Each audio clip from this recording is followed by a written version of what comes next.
Coming up on Ntc News, should students expect an increase in tuition? We'll hear more from the school's chief financial officer as she prepares to release her budget proposal. And what's next as the election season heads into full gear? And NIU's employees are walking in protest of unfair pay. We'll have all the details coming up on Ntc News. You're watching Ntc News, DeKalb County's only television news source, on the campus of Northern Illinois University and from the Northern Television Center. This is Ntc News Tonight. Hello, I'm Martin Sotelo. Thanks for joining us. And I'm Ebolo Asaimi. It's Thursday, March 22nd. In just a few days, we'll be able to hear exactly what's happening with our school's budget and how it may impact us all.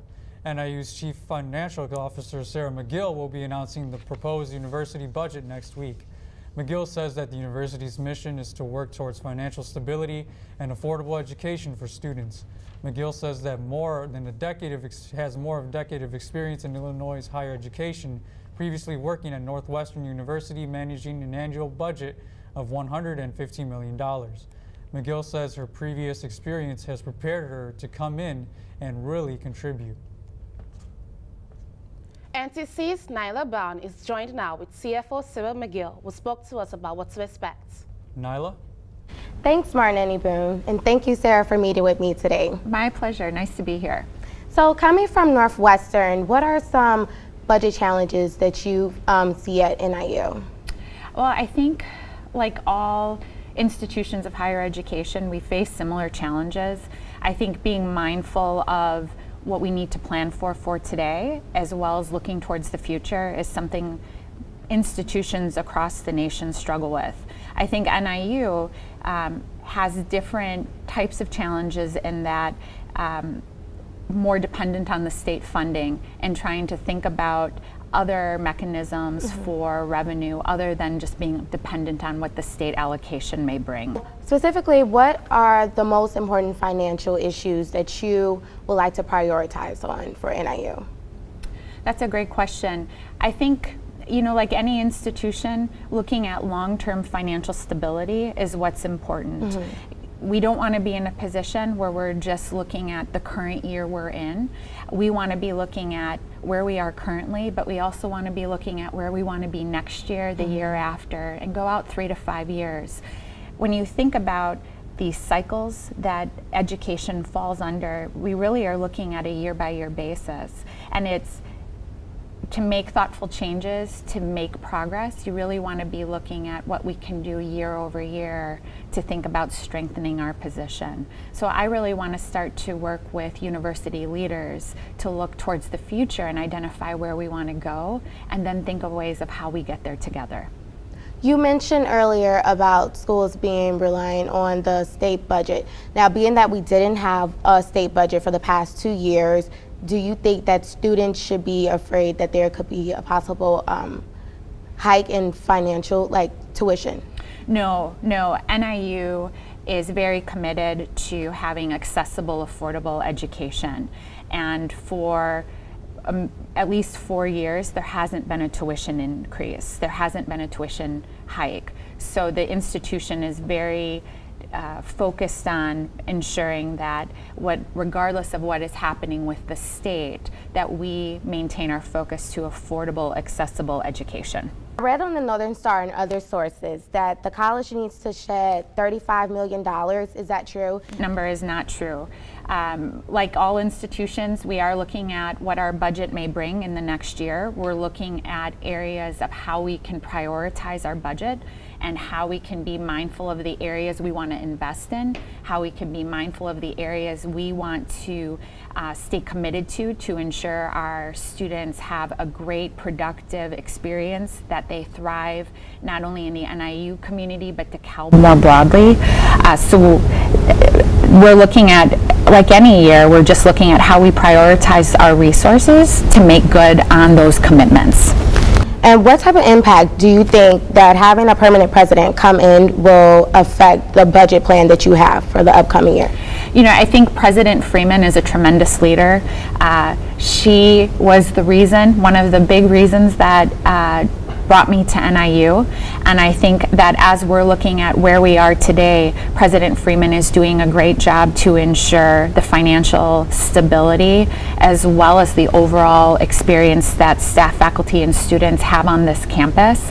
And I think if we focus right now on what President Freeman is doing, where she's leading us, we're going to be in a great place. Okay. Thank you so much again for taking the time out to meet with me this morning. And again, back to you, Martin Boone. The election season is officially in full swing now after Tuesday's primaries. Election officials say this was not a very good turnout overall, but DeKalb County did see a small rise compared to previous years. This was what it looked like at NIU's Alumni Center around 3 p.m. on Tuesday. Voters had a chance to choose their candidates for governors, Congress, and Attorney General. Billionaire businessman J.B. Pritzker won a Democratic vote, gaining just over 45%. Pritzker is an entrepreneur, investor, and lifelong Democratic donor from a prominent Chicago family. His opponents, Daniel Biss, finished with a 26.2% of the vote, and Chris Kennedy finished with 24.3%. Current Governor Bruce Rauner remains on the ticket as a Republican candidate despite a rough term in office. Rauner barely defeated his opponent, Jeannie Ives, with 51.4% of the vote, leaving Ives with 48.6%.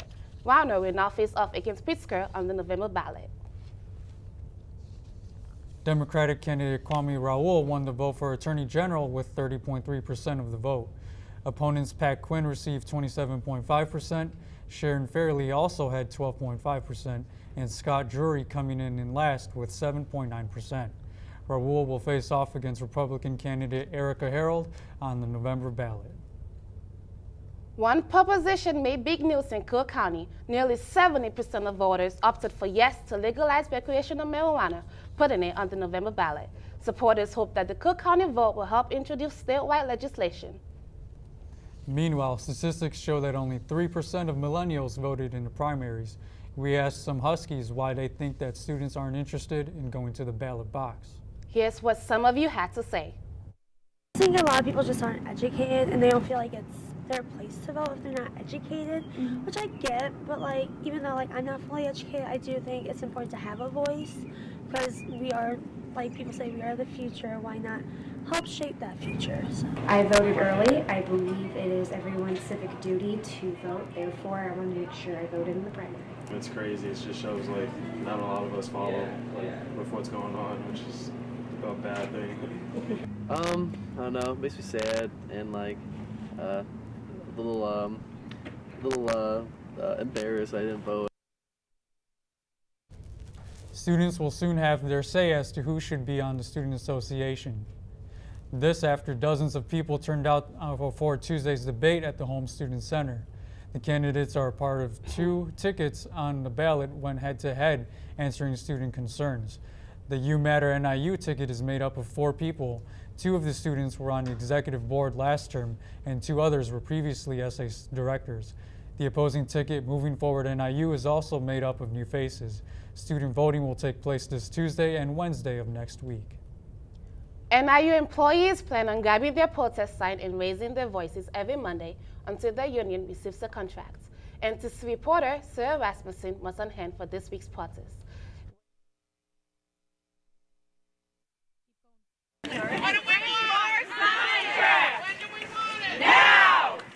Around 50 NIU employees and students gathered around the MLK Commons in protest of not getting a contract with their union. The union is known as the American Federation of State, County, and Municipal Employees. Employees marched in a circle for an hour, stopping to listen to spokespeople. Angela Fellers, a candidate for Illinois representative in the 67th District, came out to support the union. In Trump's America and in Rauner's Illinois, silence is mistaken for consent, and we do not consent. No! Democratic candidate for governor J.B. Pritzker made an appearance at the end of the event.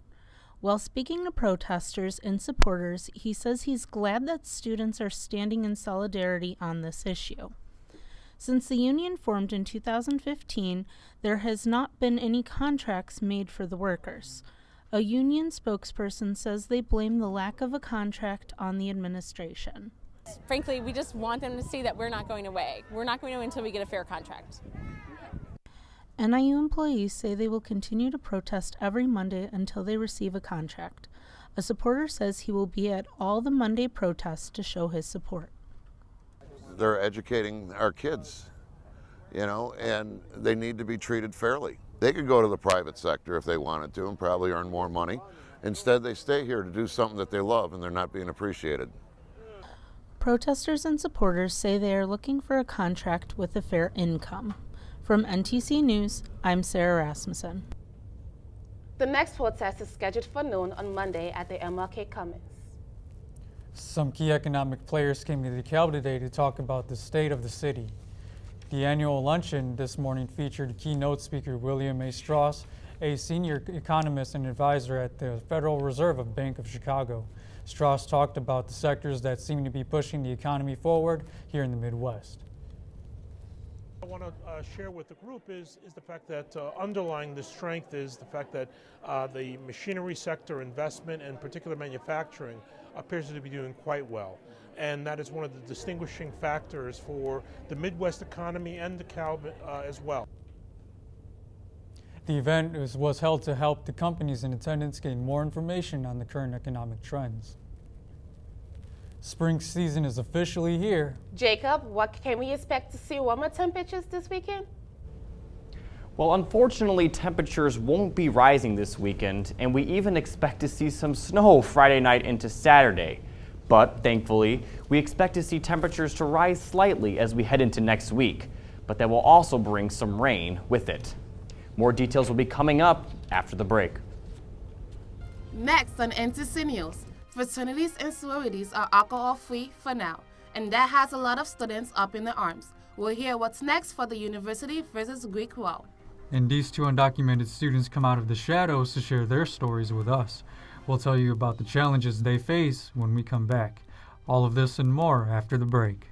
What?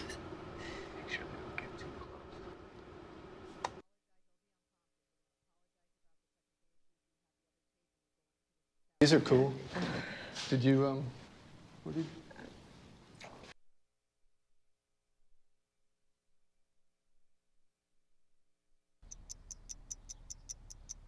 I understand. I know it's not your typical resume. Okay, well. But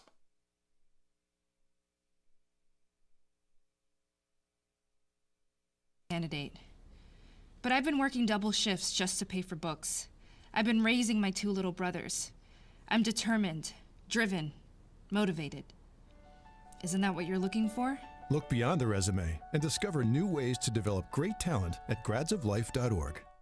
Drop that baby.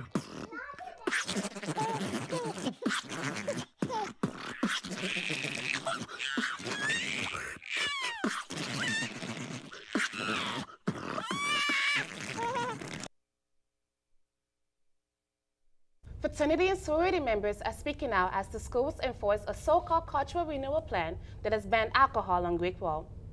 The plan is a direct response to Phi Kappa Theta's 3-year social activity suspension after having alleged unregistered event during homecoming week with sorority Alpha Sigma Alpha.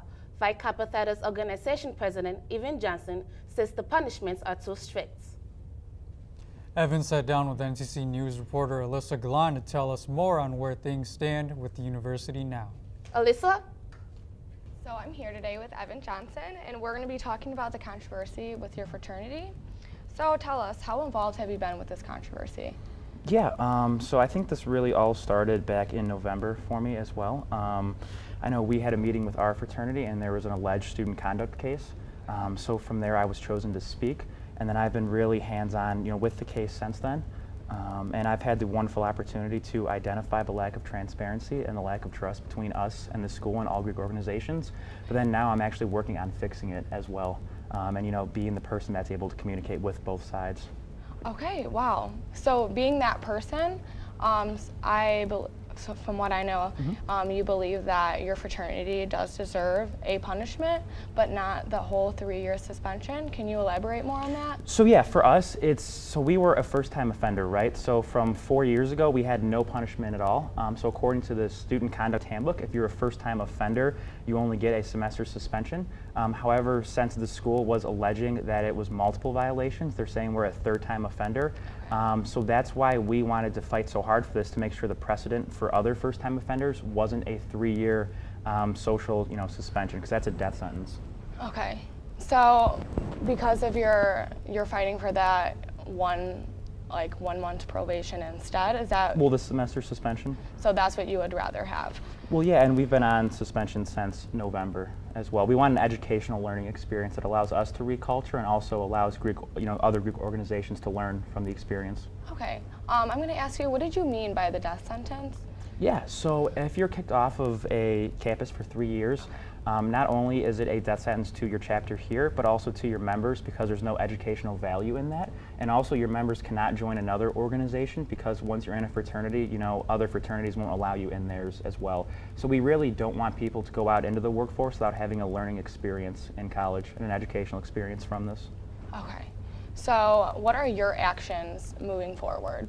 Yeah, so at the beginning of this, like I said, there was a lack of transparency, which is why all the Greek organizations met to make sure this wasn't the precedent as well. Also, then the watch list came out where they were putting Greek students on watch lists and the monitoring of social media. So we've really came together and worked hard with other presidents, other organizations, and IFC to raise awareness about this.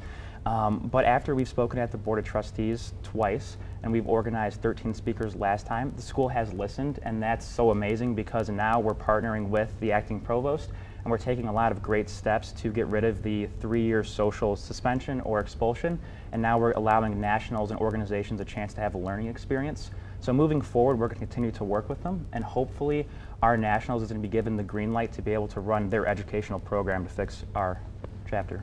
Well, we appreciate you being here, Evan. Back to the desk. The flight of undocumented students have been making headlines across the nation. The students who were brought into this country illegally are now facing the threat of deportation. NIU is home for many of these so-called dreamers. Ntc News reporter Yibun Olua Osayemi spent the day with 2 of them and got to hear their stories. With approximately 12.5 million undocumented immigrants in the U.S., support for undocumented students has grown. Undocumented immigrants have aspirations and needs similar to their U.S.-born peers. However, these students face disadvantages that lead them to an uncertain future. 26-year-old Yuan-Hu Kim says life as an Asian American undocumented immigrant has been stressful and would have been different if she was U.S.-born. Where I'm an Asian American and not a lot of people see me as documented or undocumented. According to PBS, statistics show that out of 65,000 high school graduates, only 10% move on to college due to legal and financial restrictions. Lawmakers in Trump's administration failed to find a March 5th solution for almost 700,000 DACA recipients across the United States as negotiations continue. President of Dream Action NIU, Laura Vivaldo Chuchola, says there has been times where she wanted to drop out due to financial limitations, but say her family and friends helped her through. I am very fortunate to actually have received a full ride from a private scholarship through the NIU Foundation. But with the setbacks and over 200 undocumented students at NIU, NIU has started to train administrators, faculties, and staff on undocumented immigrants. Sandy Lopez, advisor for Latino and Latin American Studies, says although there is more work to be done, NIU is an undocumented-friendly campus.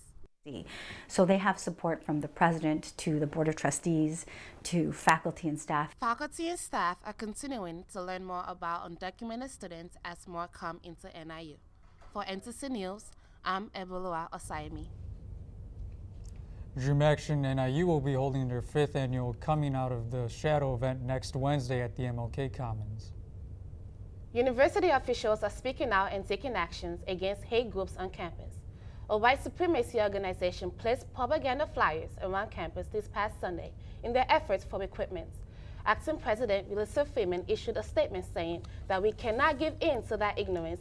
A-Trade does not align with the principles of NIU, and it is something the university fundamentally opposes. Staff members removed all of the posters, and officials say that they will continue to take action moving forward. In national politics, President Trump might be making enemies overseas while things are heating up in Congress. Carl Vivi joins us now with this week's Political Pit Stop. Thanks, guys. President Donald Trump is likely to announce more tariffs on Chinese goods later today. More than $60 billion worth of Chinese imports are expected to be taxed. Chinese officials warn they will retaliate with tariffs of their own, leaving economists and policymakers worried about a potential trade war. Administration officials claim these fears are exaggerated and expect the tariffs to create more American jobs. Congress is set to vote on a massive bipartisan spending package meant to fund the federal government through September. The $1.3 trillion package was unveiled last night, just 52 hours before current government funding expires. It includes billions of dollars in funds for infrastructure, border security, and school safety projects. It also includes a background check bill that will encourage authorities to report more information on gun purchases. Lawmakers have until Friday at midnight to vote on the package to prevent a temporary government shutdown. The Senate votes to approve an anti-sex trafficking bill that allows victims to sue websites which enabled their abuse. The bill passed 97-2 and is on its way to the White House for President Trump's signature. The bill passed through the House with overwhelming bipartisan support last month and is touted as a major step forward in the fight against sex crimes. Critics of the bill fear it will stifle internet growth and will only drive sex trafficking further underground. Finally, Attorney General Jeff Sessions takes a hardline stance against drug dealers. He sent federal prosecutors a reminder yesterday encouraging them to seek the death penalty for certain drug-related crimes. This comes as the Trump administration ramps up its efforts to combat the opioid epidemic and echoes President Trump's statement. There was an event that took place on campus today that helped break down the stigma associated with mental health issues. Over a dozen people showed up at NIU at Newhall's Community Center to take part in activities that organizers say will shed light on the problems people who have a mental illness face. The fair was organized by a group called Alive Mental Health and Suicide Prevention. It ran from 10 a.m. to 2 p.m. NIU hosted the Government, Public, and Social Relations Career Fair yesterday evening. Ntc reporter Alysa Galan has more information on the benefits students received from coming to these events. NIU Career Services offers students opportunities to attend career fairs for different departments. This week, NIU hosted the Government, Public, and Social Services Job Fair. Director of Internships and Internal Relations, Kathy Doderline, sees value in these fairs for all types of students. Really anybody, whether they're a freshman, just deciding on their major and just getting to campus, or a graduating senior just a couple weeks or a couple months away from finishing their degree. There are a wide variety of companies showing interest in NIU students. This opens the door for graduating seniors to communicate with future employers. NIU senior Martha Petrie believes any student can seek opportunity from coming to this career fair. It's really easy to come. It's not that hard. All you have to do is put on a happy face and come introduce yourself to people. Showing up is half the battle. Career fairs offer initial face-to-face interaction. When students come to a fair like this, they become more than just their resume. When you email your resume, you're just a piece of paper. It's hard to really convey everything about you. When you come to an event like this, you're a smile, you're a handshake, you're a personality, you're harder to say no to. Career Services never stops working. They continuously contact employers for upcoming fairs. See careerservices.niu.edu for upcoming events. For Ntc News, I'm Alysa Galan. Career Services is hosting the Education and Health Professional Job Fair next Wednesday. Wild and Out on Campus is bringing some celebrity comedians to campus tonight. Rip Michaels, Nate Jackson, Darren Brand, and B. Dat will be performing along with some NIU students. The show will include improv comedy, games, and stand-ups. The show starts at 7 p.m. tonight in the Carl Sandburg Auditorium. Tickets are $5 for students and $10 for guests, can be purchased through NIU Tickets. Now time for your weather update. Earlier, Jacob mentioned snow, even though it's only spring. Jacob, how much more snow are you really talking about? Well, we are expected to get a good amount of snow this weekend, although thankfully the heaviest amounts will be to the south of us. As we look at tonight, we'll see partly cloudy skies across DeKalb with calm and clear conditions, but a low of just 26 degrees. No chance of precipitation is expected tonight. As we look into tomorrow, we'll see mostly cloudy skies across DeKalb with a high of 46 and a low of 30. Winds will be gusting 10 to 20 miles per hour. Snow will begin to start falling overnight and continue through most of Saturday. Snow could be heavy at times, and with 15 to 25 mile per hour wind gusts, travel conditions may be hazardous. A total accumulation of 3 to 6 inches is likely. But as we look into Sunday, the snow will be ending with partly cloudy skies, a high of 43 and a low of 26. The winds will continue to gust 10 to 20 miles per hour. And although it's going to be warming up as we head into next week, we expect to see heavy rain Monday and Tuesday. But as you look at Wednesday with a high of 57, this might be the first spring-like day of the season. Back to you guys. Ahead on NTC News, NIU gymnasts get a running start and flip over some big news. And if you like kayaking and the great outdoors, NIU is offering some very cool opportunities. We'll tell you all about it, and Ntc News will be right back. Papa!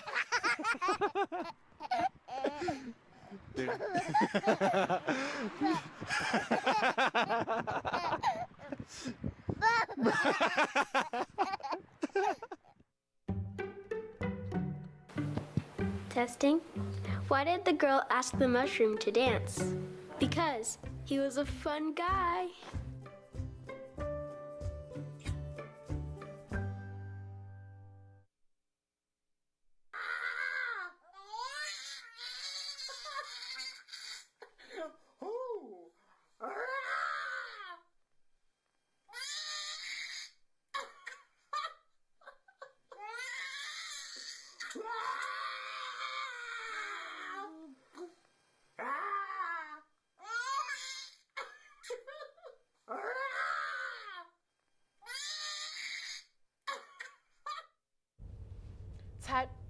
Time now for sports. It's been a busy week for the Huskies. Marlene Wences fills us in on what's been happening this week in the world of NIU sports.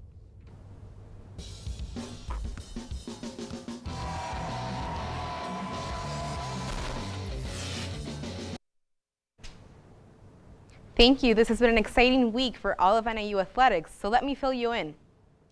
The gymnastics team is honoring two of its top performers this week. Junior floor specialist Anna Martucci has been named to the first All-MAC squad after a record-setting season, which included the highest individual score on any event in 2 decades. Senior all-around competitor Ashley Potts was also named to the second-team All-MAC. Potts has consistently outperformed her own personal records throughout the year, helping her make the second team.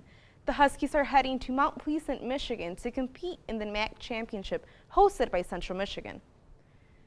The NIU women's soccer team hires its 5th head coach in the history of the program, Julie Kohlhoff.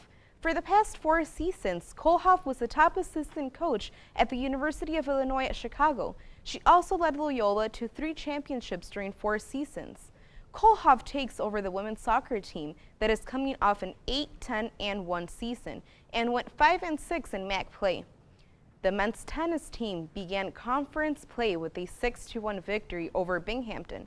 Freshman tennis player Christopher Ortega earned victories in both of his matches, improving his season record to 18-9, including 11-4 in dual matches. He has won 4 consecutive decisions and is 5-1 since moving to the top spot in the NIU lineup in mid-February. All of this contributing to being named the MAC Player of the Week. The team win improved the Huskies to an 11-5 record overall. The Husky baseball team snapped an 8-game losing streak in a huge upset win over the Notre Dame Fighting Irish. NIU held a 1-run lead in the 6th inning, and a big 2-run double gave the Huskies some cushion. The Huskies' strong pitching shut down the Notre Dame batters. NIU defeated the Fighting Irish 5-3 to improve their overall record to 5-14. The softball team concluded the Hoosier Classic with a split decision Saturday. The team began by losing in extra innings against UIC, but they bounced back against Green Bay by defeating them 10-2 in the second game. The Huskies scored at least 1 run in all 5 innings. Due to inclement weather, the softball team will open Mid-American Conference play at home Friday instead of Oxford, Ohio. The Huskies will go against the Red Hawks and will play a doubleheader with the first game scheduled at noon. That will be it for NTC Sports, and as always, go Huskies. Let's send it back to the desk. Do you like hiking, camping, and spending time outside? Outdoor Adventure is hosting events open to the public. NTC reporter Constant Fowler tells us about the student organization. The NIU Recreation Center is home to Outdoor Adventures, an organization on campus that offers trips, events, and rentals to people who love the outdoors. They are offering 2 big trips this summer open to anyone. The first trip is to the Great Smoky Mountains, where participants will hike and camp from May 14th to the 20th.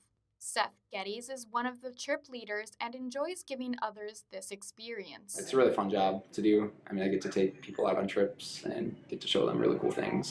Outdoor Adventures offers smaller events throughout the school year, like bike rides and canoeing. Madeline Bram says you can even make your own event. We can do group events as well, so you can sign up and have a personalized event. Going to the Great Smoky Mountains is $400 for students and $450 for everyone else until April 18th. The Wind River Range backpacking trip is $450 for students and $500 for others until July 11th, and the trip will be from August 11th to the 18th. Financial support can cut off as much as half the price, and Emily Grobe believes the cost is worth it. They give people a chance to get out in the world and experience these things that they maybe don't usually get to do. The prices will go up after the early bird dates, and a meeting will be held on April 3rd to discuss the trips. For NTC News, I'm Constance Fowler. The Outdoor Adventure will have a lock-in this weekend in the Rec Center from 5 p.m. Friday to 10 a.m. Saturday. Crate climbing and pizza will be offered throughout the night. Registering is $10 online or $15 at the door, and everyone is welcome to attend. That's it for NTC News. Join us on Monday for our update at 1. In collaboration with WNIJ, we're going to leave you now with an artist, Michael Charles, singing the tune My Daddy Taught Me. Thanks for watching. Life's been a journey.